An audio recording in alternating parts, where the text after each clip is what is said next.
খুবই ব্যস্ততার মধ্যে এবং জাঁকজমক লাইফস্টাইল নিয়ে বেঁচে থাকা অরুণ একদিন হঠাৎ কোনো এক কারণে একেবারে শান্ত হয়ে যায়। মনের মধ্যে এক অস্থিরতা তৈরি হয়।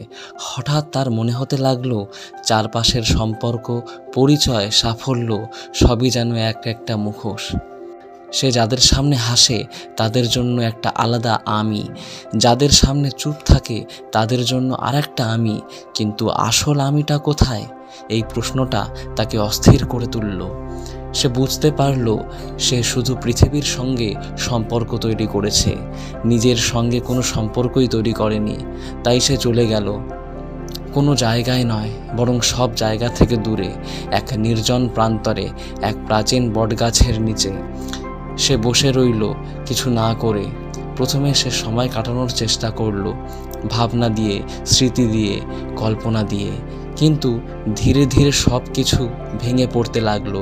ভাবনা থামলো, স্মৃতি নিঃশব্দ হয়ে গেল, কল্পনা ক্লান্ত হয়ে গেল, শুধু রয়ে গেল একটা সচেতনতা। সে অনুভব করলো সে তার চিন্তা নয়, সে তার অনুভূতিও নয়, সে এমনকি তার শরীরও নয়। তাহলে সে কে? এই প্রশ্নের কোনো উত্তর এলো না, কিন্তু প্রশ্নটাই ধীরে ধীরে বদলে গেল কোনো এক অভিজ্ঞতায়। সে দেখল যে আমি কে সে এতদিন আঁকড়ে ধরেছিল সেটা আসলে সময়, স্মৃতি আর সমাজের তৈরি একটা ধারণা মাত্র।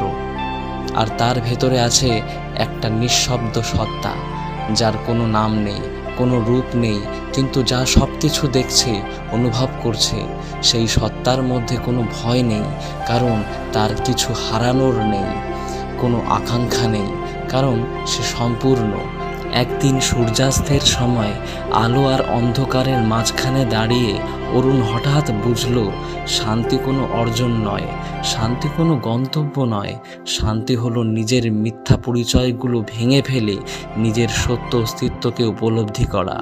সে একা বসেছিল, কিন্তু সেই একাকিত্বে সে পুরো বিশ্বকে অনুভব করছিল, কারণ সে আর অরুণ ছিল না, সে হয়ে উঠেছিল শুধু এক সচেতন উপস্থিতি।